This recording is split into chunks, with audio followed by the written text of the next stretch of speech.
Ok, sí. Sí, sé que se oye por ahí un sonido, una interferencia, bueno, así como dicen por ahí, estamos trabajando en eso, pero bueno, todavía no, ¿verdad?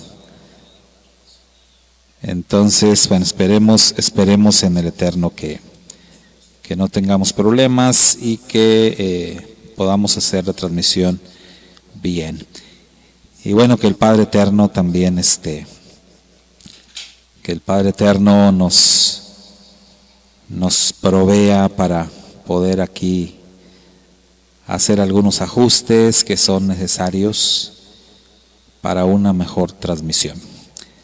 Pero bueno, de momento tenemos que trabajar con lo que tenemos y como dicen por ahí, hacer maravillas. Y el Eterno pues nos da la capacidad de eso precisamente, de hacer maravillas con lo que Él nos da. Así que bueno, vamos a trabajar con esto. Primeramente el Padre, que todo vaya mejorando. Y les decía, cuando ustedes no me escucharon, cuando ustedes no me escuchaban, les decía, bueno, acerca de la fecha de hoy, les daba la bienvenida, les decía que hoy es 30 de agosto del 2023, les decía que hoy en el calendario hebreo es día 13, todavía 13 de Elul, que ya cuando caiga la noche, pues ya vamos a cambiar a 14, pero que todavía estamos en 13 de Elul. Y les decía también que les quería compartir algunas cosas interesantes sobre el número 13, ¿verdad? Bueno, así, es un resumen de lo que nos escuchó. Y bueno, ahora hermanos, como el tema del que vamos a estar hablando hoy tiene que ver con el pueblo de Dios, ¿qué les parece que escuchemos este canto? Somos el pueblo de Dios. Y bueno, es un canto muy bonito, muy inspirado. Y vamos a escucharlo y después vamos a estar hablando también acerca de esto, del pueblo de Dios. ¿Quién es el pueblo de Dios? ¿Quiénes forman parte del pueblo de Dios? Que es todavía una pregunta más importante y si me apuran, pues una todavía más importante: ¿soy yo parte del pueblo de Dios? En un momento más vamos a estar hablando de todo esto. Pero antes lo prometido es deuda. Y quiero compartirles algunas cosas interesantes. Iba a decir curiosidades, pero no son curiosidades, son aspectos importantes del número 13 en el pueblo judío. Y esto, viene al caso porque, les decía, es 13 de Elul, y el número 13 normalmente en la cultura occidental es tomado como un número de mala suerte. Quizás usted ha escuchado de esto, quizás usted en algún momento de su vida era de los que creían en esto, quizás usted era de esas personas así, ¿no? Que tienen este tipo de pensamientos y pensaba que el 13 era de mala suerte. Bueno, hay muchísima gente que piensa esto, cree esto, pero hay que decir que en la cultura hebrea realmente el número 13 no es considerado de mala suerte. No solamente no es considerado de mala suerte, sino que el número 13 en el judaísmo, de hecho, es algo muy importante. Es, bueno, si nos atrevemos a decirlo así, incluso podríamos decir es de buena suerte, no de mala suerte. En varios aspectos el 13 forma parte de la fe hebrea, y es que, por ejemplo, 13 son los meses del calendario hebreo cuando viene preñado, cuando tiene, a nuestra cultura decimos un año bisiesto, entonces son 13 meses en el calendario hebreo. Los famosos principios de la fe del rabino Maimónides igual son 13 principios, que dentro del judaísmo pues esto es parte vital, una parte muy importante. Otro aspecto importante o interesante es que a los 13 años el hombre cumple la edad que lo lleva a ser considerado como alguien responsable de sus acciones, es decir, un hijo de los mandamientos, y a los 13 años entonces hace su bar mitzvah y se convierte en eso precisamente, ¿no? En un hijo de la alianza. Entonces vemos cosas muy, muy importantes que forman parte de la fe del pueblo hebreo y que tienen que ver precisamente con el número 13. Y bueno, ahora que estamos en este tiempo de Teshuvah, podemos también hacer mención de los 13 atributos de misericordia del Eterno, que a diario los recitamos como parte de la Selihot. Entonces es otro aspecto importante también que contiene el número 13. Y si queremos ver un poquito más, bueno, si nos metemos un poquito más profundo en la gematría, la palabra Ejad suma 13 en total. Es decir, usted sabe que en el hebreo cada letra tiene un valor numérico. Bueno, en la palabra Ejad, si sumamos el valor de cada una de las letras, vamos a tener 13 en total. Y usted sabe que la palabra Ejad, pues quiere decir unidad. Y que si no hay unidad como pueblo, pues podemos decir que fracasamos en nuestro propósito, fracasamos en nuestra tarea, y eso pues nos pondría en una situación bastante complicada delante del Eterno. Entonces, pues en ese sentido podemos decir que la palabra Ejad también contiene el número 13, y pues al ser Ejad uno de los fundamentos, uno de los pilares de nuestra fe, pues es importantísimo. Y ahí tenemos otra vez el número 13. Y bueno, hay más, ¿verdad? Hay más cosas que pues no vamos a entrar ahorita en más detalles, pero hay más datos y más cosas interesantes que tienen que ver con el número 13. Pero bueno, solamente quise compartirles algunas, porque estuve leyendo, estudiando sobre esto, y pues me parecieron cosas muy interesantes, todo lo que tiene que ver con el número 13. Pero bueno, pues en lo que hablamos del número 13 ya casi es 14, ya casi cae la noche, y ya pues vamos a estar en un nuevo día en el calendario hebreo. Y por cierto, mis hermanos, hoy que al caer la noche, que ya va a ser 14 de Elul, 30 de agosto todavía para nosotros, vamos a tener luna llena, y hoy va a haber una luna llena también muy interesante, porque va a ser una de esas que les llaman superlunas, y va a ser la famosa luna azul.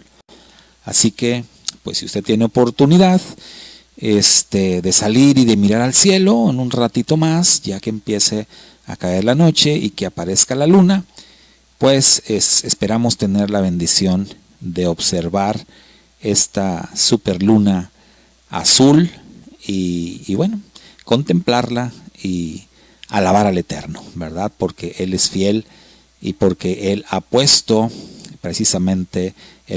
estas lumbreras en el cielo para dar testimonio de su gloria. Así que si tiene oportunidad usted, más tardecito, ya que se haga de noche, salga, contemple la luna azul, que esto no se ve todos los días. Muy bien, mis hermanos, pues ahora sí, vamos a empezar con nuestro tema de esta tarde. Como usted sabe, ay, hermana Ketita, no, pues así no se puede, ¿verdad? Está lloviendo, dice, y muy nublado. No, pues ahí no. Ni cómo ayudarla, hermana Ketita. Bueno, si acá se ve que se vea bonito, o alguien que sí la vea bonito, mándele una foto a la hermana para que al menos la pueda ver así, ¿verdad? En una imagen, la superluna azul. Y bueno, entre paréntesis, recuerde que para este mismo año, un poquito más adelante, en octubre, viene otra superluna, pero ya no va a ser azul, ya va a ser de otro color. Y esa luna, esa superluna que viene, algunos hablan de esa superluna como algo profético. Pero bueno, ese será tema para otra ocasión.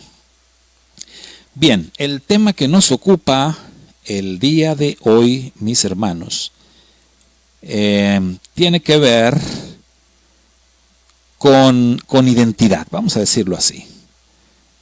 Tiene que ver con identidad. En Puebla sí está despejado, qué bueno, hermano, excelente. Entonces, ¿por qué tiene que ver con identidad el tema de hoy? Porque vamos a hablar de quién es el pueblo de Dios. Y preguntas que se derivan de aquí, ¿verdad? ¿Quiénes forman parte del pueblo de Dios? Y una pregunta mucho más importante, ¿soy yo parte del pueblo de Dios? Y es que, recuerde, los miércoles estudiamos la parashá desde el Nuevo Testamento. En esta semana estamos estudiando la parashá Ki Tabo, que significa cuando entres o cuando llegues. Y el texto que hemos elegido lo encontramos en el capítulo 11 de Romanos, en donde en Romanos 11, pues así tal cual, citan una parte, citan un texto de nuestra porción, de la porción Ki Tabo. Les voy a leer Romanos 11 desde el verso 1, donde dice: digo pues, ¿ha desechado Dios a su pueblo? En ninguna manera, porque también yo soy israelita, de la descendencia de Abraham, de la tribu de Benjamín. No ha desechado Dios a su pueblo, al cual desde antes conoció. ¿O no sabéis que dice de Elías la Escritura, cómo invoca a Dios contra Israel, diciendo: Señor, a tus profetas han dado muerte, y tus altares han derribado, y solo yo he quedado y procuran matarme? Pero, ¿qué le dice la divina respuesta? Me he reservado 7,000 hombres que no han doblado la rodilla delante de Baal. Así también, aún en este tiempo, ha quedado un remanente escogido por gracia. Y si por gracia, ya no es por obras. De otra manera, la gracia ya no es gracia. Y si por obras ya no es gracia, de otra manera, la obra ya no es obra. Esto parece un trabalenguas, ¿no? ¿Qué pues? Lo que buscaba Israel no lo ha alcanzado, pero los escogidos sí lo han alcanzado. Y los demás fueron endurecidos. Como está escrito, Dios les dio espíritu de estupor, ojos con que no vean y oídos con que no oigan, hasta el día de hoy. Bueno, y este texto, Romanos 11:8 precisamente, es pues como una réplica de lo que dice Deuteronomio 29, verso 4, que es parte de nuestra parashá Ki Tabo. Entonces ahí establecemos la conexión entre nuestra parashá y el texto que hemos elegido del Nuevo Testamento. Y lo interesante de nuestro estudio es el contexto que le da el Rab Shaul a este escrito de la parashá Ki Tabo. Es decir, el Rab Shaul toma Deuteronomio 29:4 para usarlo en este debate, por decirlo así, usarlo en este debate acerca de la identidad o de las identidades. ¿Quién es el pueblo de Dios? Y es que en los capítulos 9, 10 y 11 de la carta a los Romanos, el Rab Shaul habla de una manera extensa sobre el tema de Israel como pueblo de Dios. Y es que, pues ya desde principios de siglo, se puede decir, desde los tiempos posteriores a que nuestro Santo Maestro Yeshua caminara sobre esta tierra, y desarrollara su ministerio y cumpliera la obra para la cual el Padre le envió y regresara a sentarse a la derecha del Padre, posterior a todo esto y al comienzo del ministerio de los apóstoles, pues tal como Yeshua lo había anunciado en su parábola del trigo y la cizaña, Yeshua dijo, yo sembré trigo, pero el enemigo metió cizaña. Y entonces Yeshua dijo, es necesario que el trigo y la cizaña crezcan juntas hasta el fin de siglo. Entonces, desde el primer siglo, mis hermanos, esto ha sido así.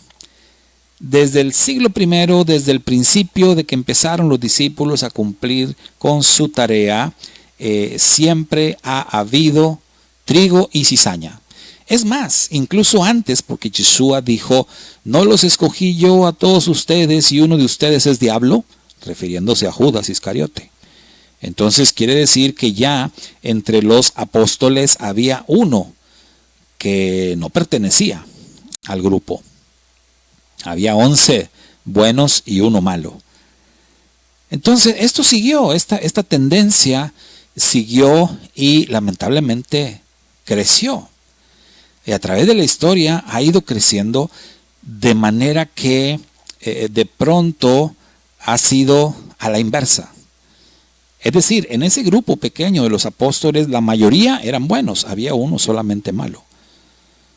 Pero conforme la historia fue avanzando, las cosas se complicaron y entonces llegó a ser la mayoría malvados y solo una pequeña minoría buenos, lo que la Escritura llama el remanente. Ahora, el remanente no es un tema exclusivo del Nuevo Testamento. El remanente es un tema que viene desde el Tanaj, que viene desde la Torá, desde los primeros libros de la Escritura. Es decir, que el Eterno eligió al pueblo de Israel, pero no todos los israelitas estarían formando parte de los elegidos. Por eso está escrito, muchos son los llamados, pero pocos los escogidos.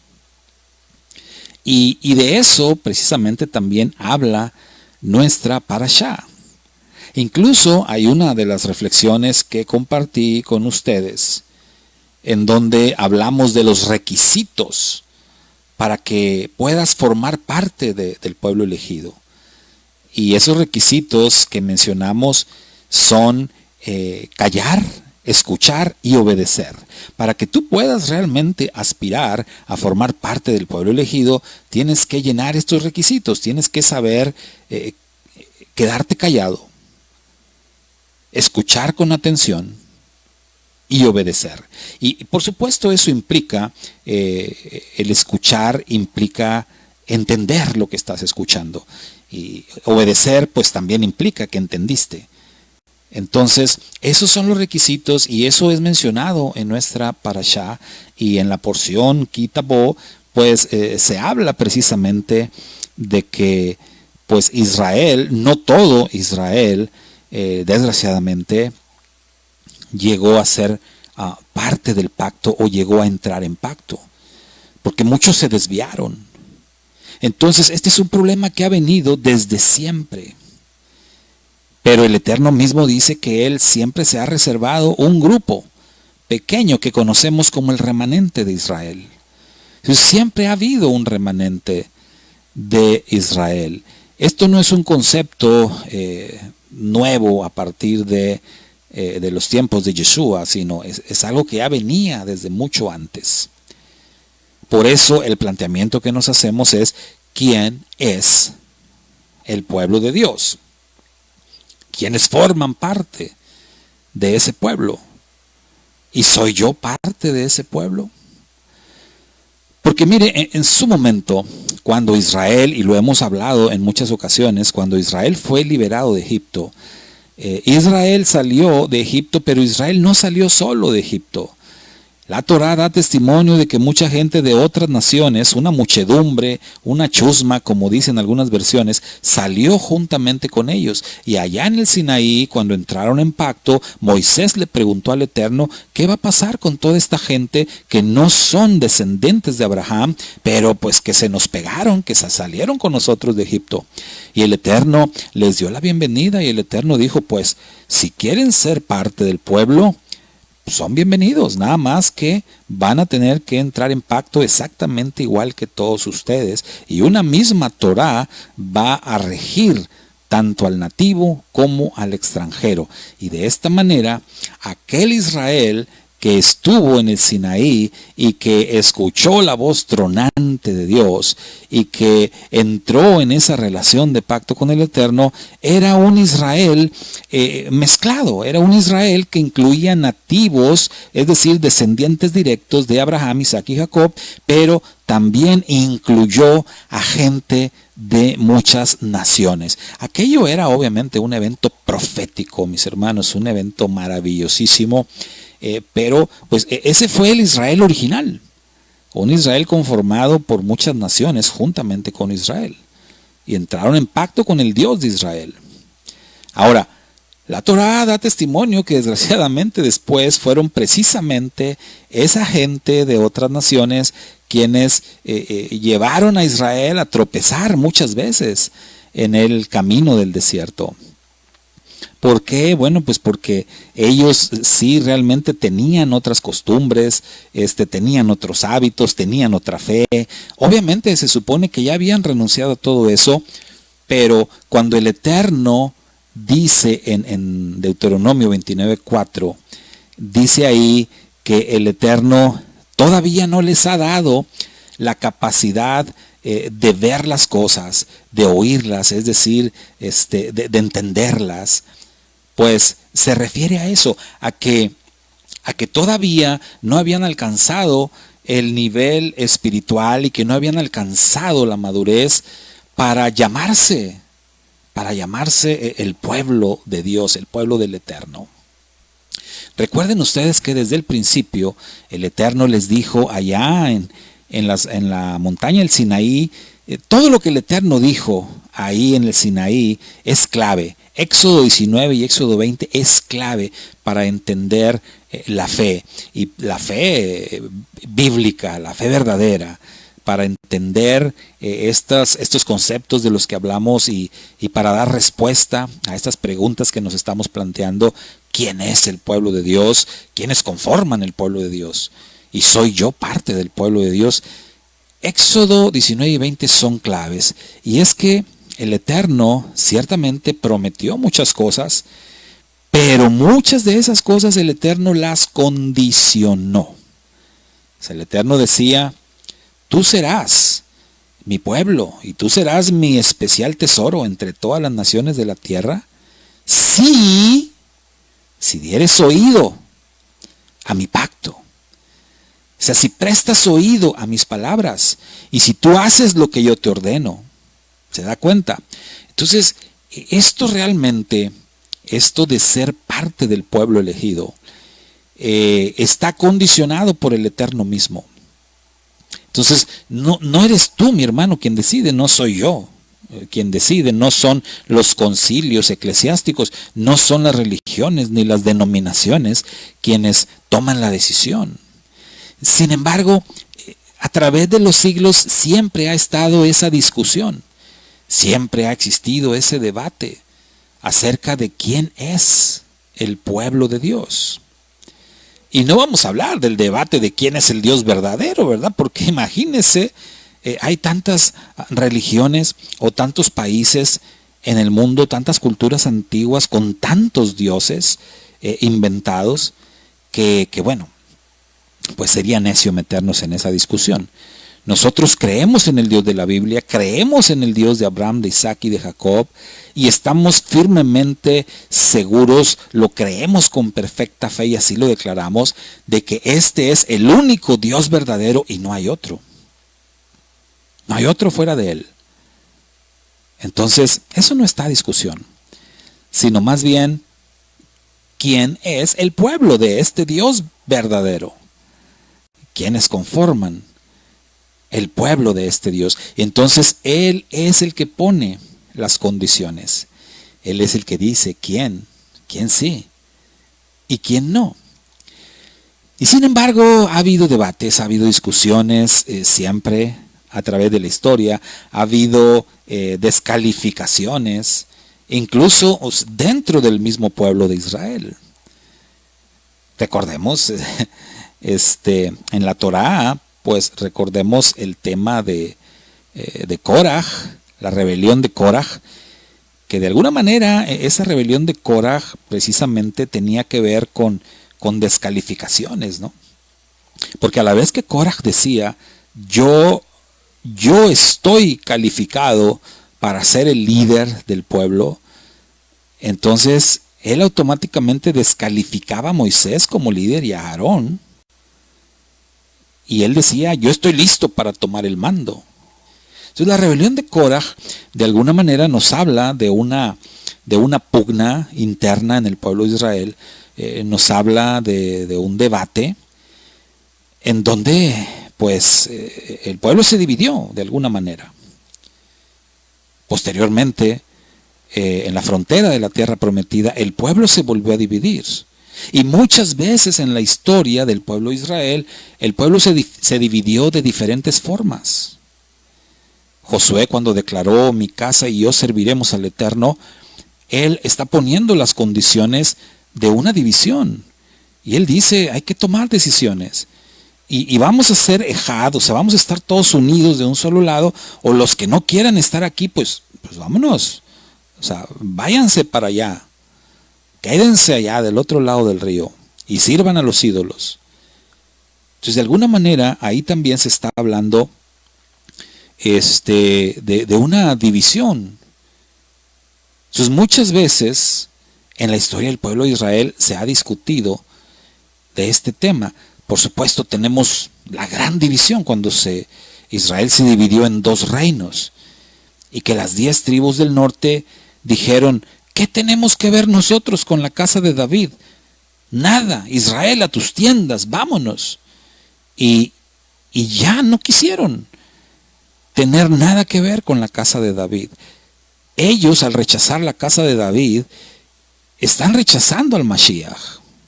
Démonos cuenta de eso. Están rechazando al Mashiach y están rechazando su identidad y están rechazando el pacto y están rechazando las promesas y están rechazando todo. Y por eso es que las 10 tribus fueron llevadas al exilio primero. Y por eso es que esas 10 tribus siguen en exilio, debido a haberle dado la espalda al pacto y haberle dado la espalda al Dios de Israel.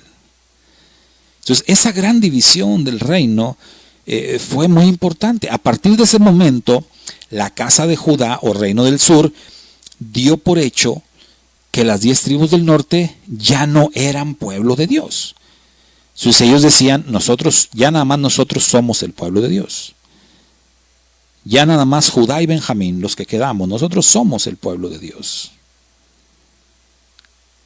¿Ve? Pero ¿qué dice el profeta inspirado por el Espíritu del Eterno? En el mismo lugar en donde te dije, tú ya no eres mi pueblo, en ese mismo lugar te llamaré pueblo mío. Entonces hay un plan de redención. Hay un plan de rescate para el pueblo elegido. E increíblemente, aquellos que le dieron la espalda al Mashiach antes de su llegada, resulta que el Eterno enviaría al Mashiach precisamente a buscarlos a ellos, a rescatarlos a ellos, a darle prioridad a esas ovejas perdidas de la casa de Israel.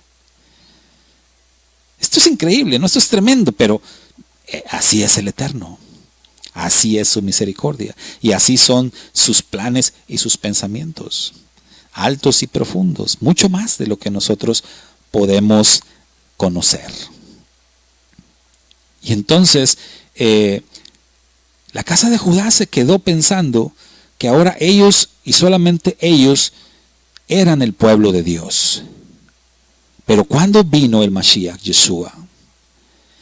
¿Cuándo se manifestó el Mashiach? Y cuando la casa de Judá, vamos a decir en su mayoría, le dieron la espalda, sobre todo el liderazgo, le dan la espalda al Mashiach, entonces las cosas vuelven a cambiar. Y ahí el pueblo de Dios ahora se ve como si son los apóstoles, los que responden al llamado de el Mashiach Yeshua, los que deciden seguir a Yeshua y comprometerse con él, con su mensaje, con su visión, con su interpretación de la Torá. Para ellos Yeshua es su maestro de Torá, su rabino, y se comprometen con él y creen en él como el Mashiach. Y entonces nace un nuevo grupo, se puede decir, y es visto como el remanente. Había 120 en ese remanente, en el aposento alto, después de la muerte y resurrección del Mashiach Yeshua. Después de que Mashiach regresó al cielo y les dijo que esperaran en Jerusalén la promesa del Padre. 120 había en ese lugar. Pero cuando ellos salen de su escondite, cuando ellos salen del aposento alto, justamente en un día de Shavuot, y cuando Kefa predica aquel sermón poderosísimo del que nos habla Hechos capítulo 2, entonces el remanente crece. Entonces de 120 se convierten 3,000 más. Y ahora tenemos 3,120 formando parte del remanente, de los elegidos, del pueblo de Dios. Y después el libro de los Hechos nos habla y nos da testimonio de que los discípulos habían llenado todo Jerusalén con su doctrina, con la enseñanza de Yeshua. No dice que se hubieran convertido todos los habitantes de Jerusalén, pero dice que por lo menos todos los habitantes ya habían escuchado el mensaje. No sabemos cuánta gente habitaba Jerusalén en esos días, pero seguramente eran muchos. Además, los discípulos les habían predicado a todos los que habían estado durante la fiesta de Shavuot. Y todos ellos habían regresado, o muchos de ellos habían regresado a sus lugares de origen, llevando ya el mensaje. Entonces, de esta manera el mensaje se empezó a esparcir. Y el remanente empezó a crecer por diferentes lugares. Estamos hablando del pueblo elegido, que fue creciendo. Hechos da testimonio de un segundo sermón de Kefa, poderosísimo también, en donde en esta ocasión hubo 5,000 más que se agregaron.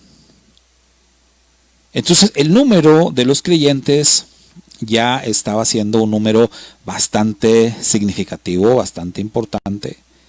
Se puede decir que el remanente estaba creciendo de manera maravillosa. Pero como el Mashiach había anunciado, la cizaña también estaba allí.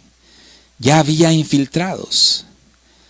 Quiere decir que no todos los que estaban, no todos los que formaban parte de este grupo, habrían de ser verdaderos creyentes. No todos habrían de ser parte del pueblo de Dios. Y tenemos el caso de Ananías y Zafira, y tenemos varios casos mencionados en el Nuevo Testamento. El Rab Shaul menciona varios que apostataron de la fe, varios que lo traicionaron, etc. Entonces, así como ocurrió desde tiempos antiguos, ocurrió, es decir, tiempos anteriores al Mashiach, también ocurrió en los tiempos posteriores al Mashiach. Y nuevamente, definir el quiénes formaban parte del pueblo elegido, pues no era una tarea fácil, no era una tarea sencilla.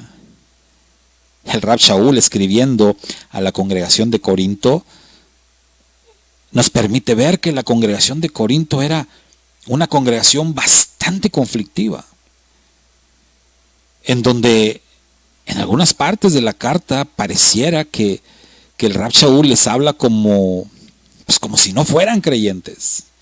Y en otras partes de la carta, pues sí. Pero al menos eso pone de manifiesto la complejidad de este tema. ¿Quién es el pueblo de Dios?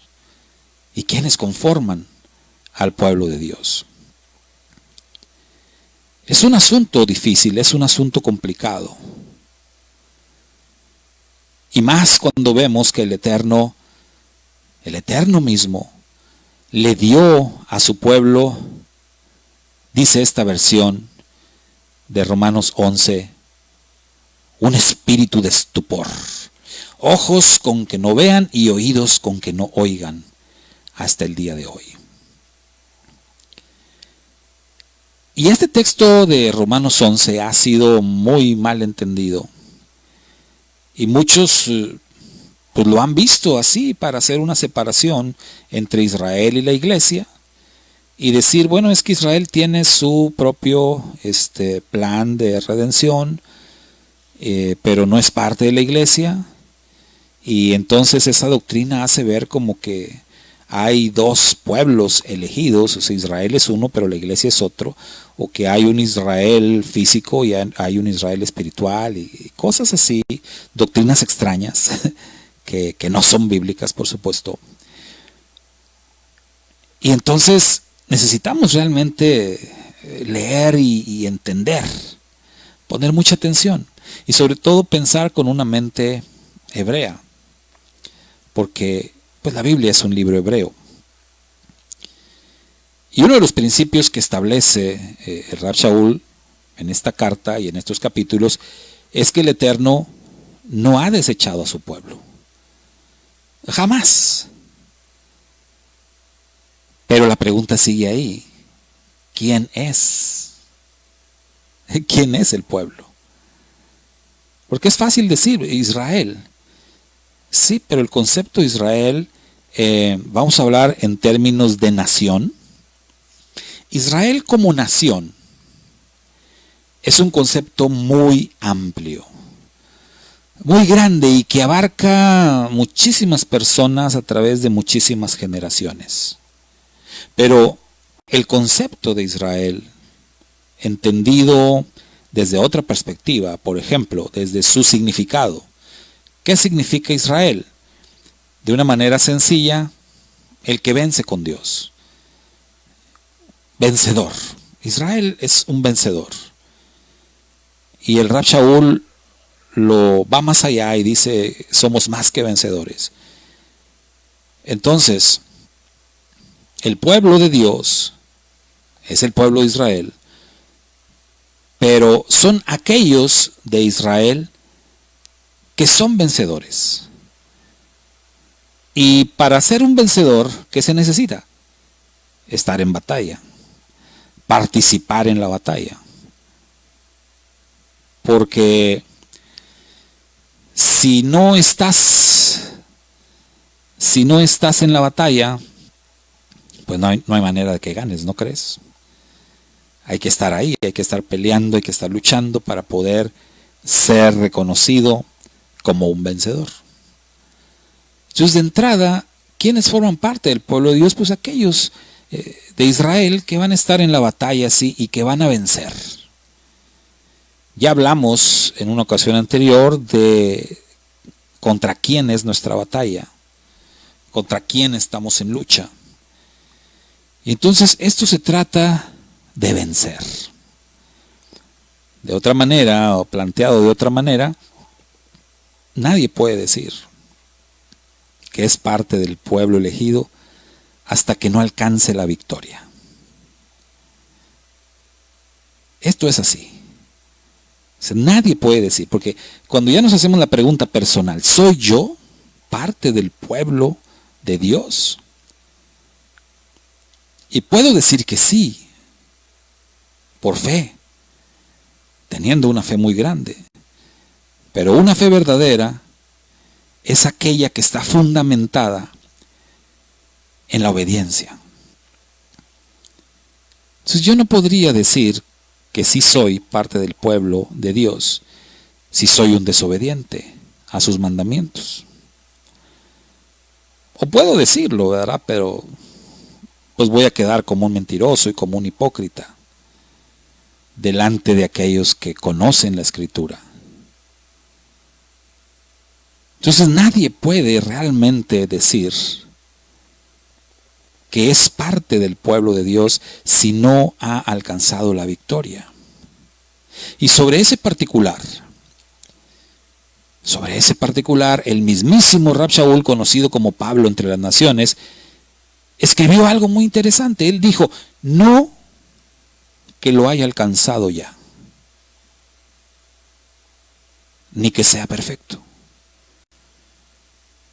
pero prosigo a la meta.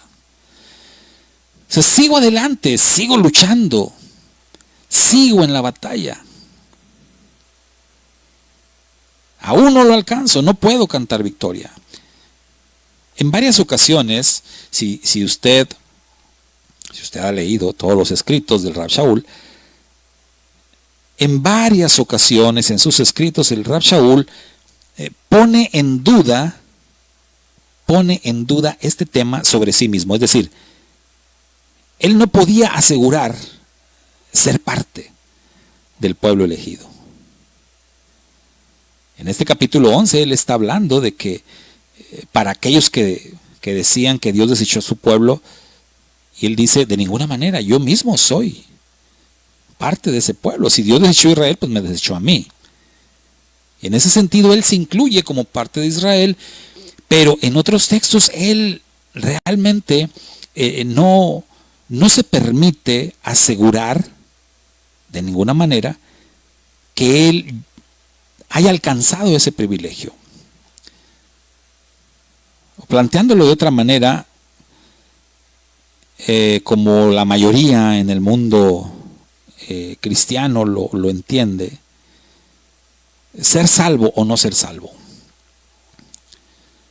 Acá lo estamos planteando como quién es el pueblo de Dios, quiénes son los elegidos, quiénes son los salvos,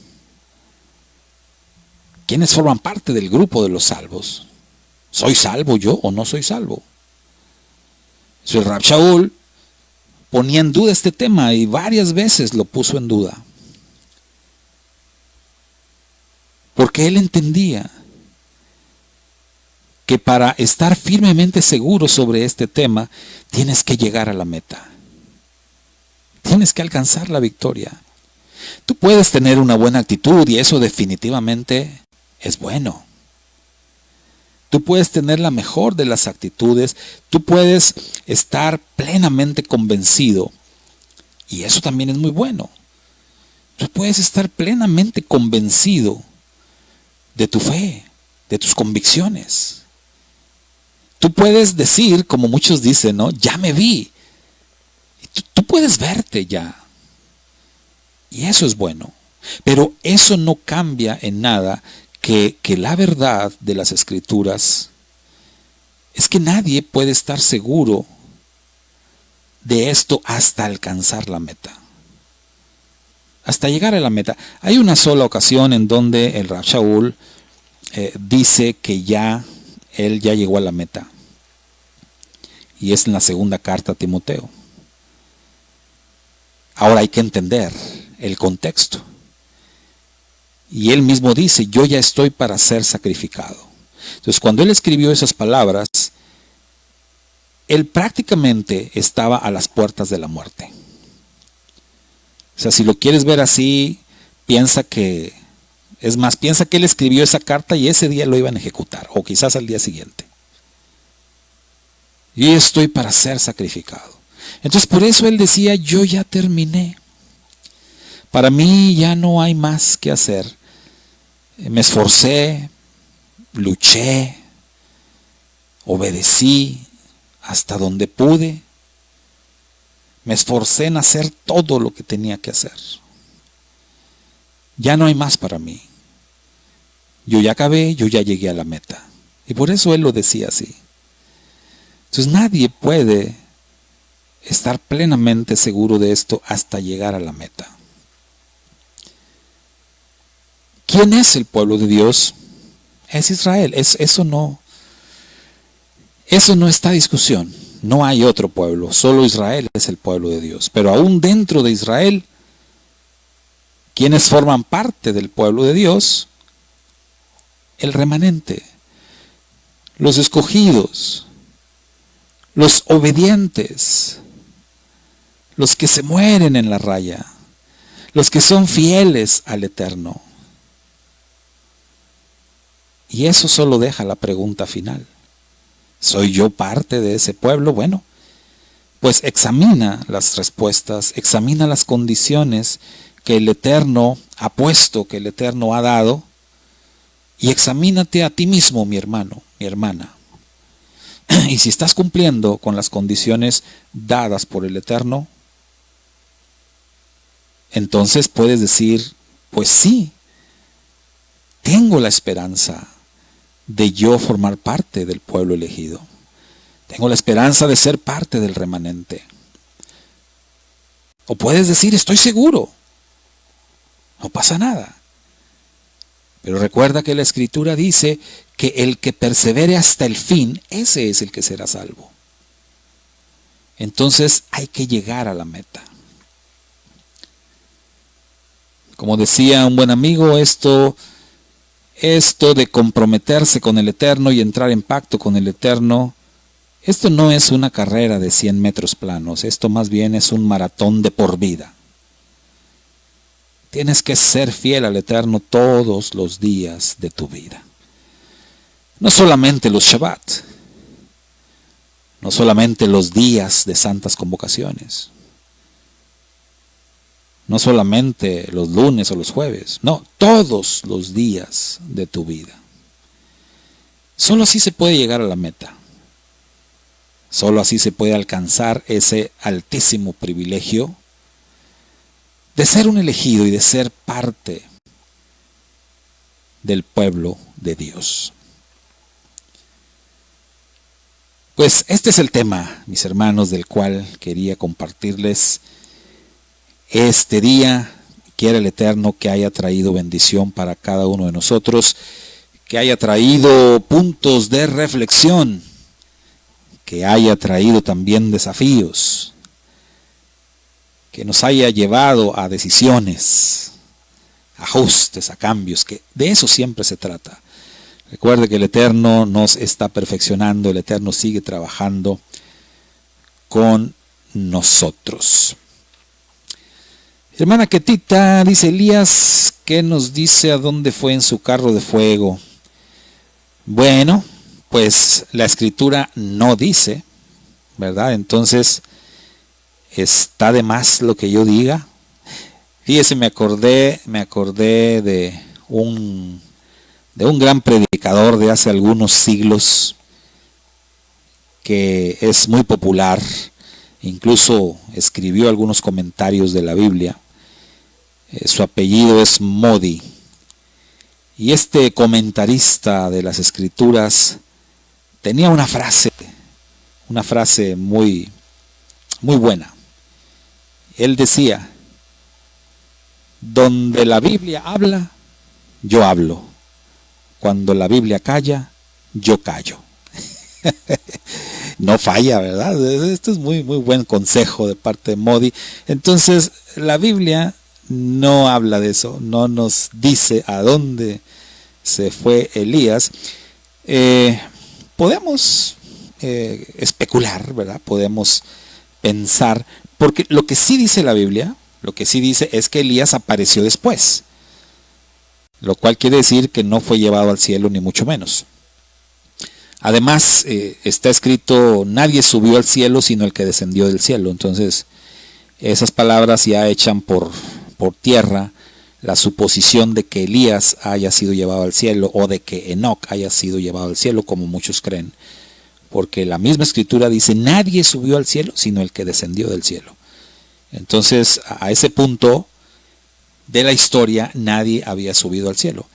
Elías ciertamente sí es llevado en un carro de fuego, Probablemente, y aquí repito, voy a especular, la Biblia no dice esto, pero esto es una especulación mía, y la baso en otros textos bíblicos. Entonces yo creo que Elías fue arrebatado, fue llevado por ese carro de fuego a otra zona, a otro lugar de la tierra para que siguiera con su ministerio profético. Pero él ya no iba a seguir profetizando en esa región porque él ya había dejado a Eliseo como su sustituto. Recordemos el contexto, recordemos que Elías pues le había fallado en cierta manera al Eterno. Probablemente Elías fue puesto a disciplina por el Eterno, qué sé yo. Pero yo creo que Elías fue llevado para seguir sirviendo al Eterno en otra parte distante, en otra parte lejana. ¿Sí? Es lo que yo creo, porque sí aparece Elías mencionado más adelante y como que envía cartas desde otras regiones. Y eso sí lo dice la Biblia. Entonces, eso es lo que creo. ¿En qué me fundamento? Que pues, por ejemplo, aún en el Nuevo Testamento se nos dice que de pronto había personas que eran trasladadas de un lugar a otro. Y nos dice que eran pues arrebatadas, ¿verdad? Como Felipe, ¿sí? Como Felipe que fue arrebatado de allá con el eunuco y apareció en otra ciudad. Entonces, luego usan un lenguaje como que fue llevado por el Espíritu, pero ¿qué puede significar eso? Pues, a lo mejor fue algo así.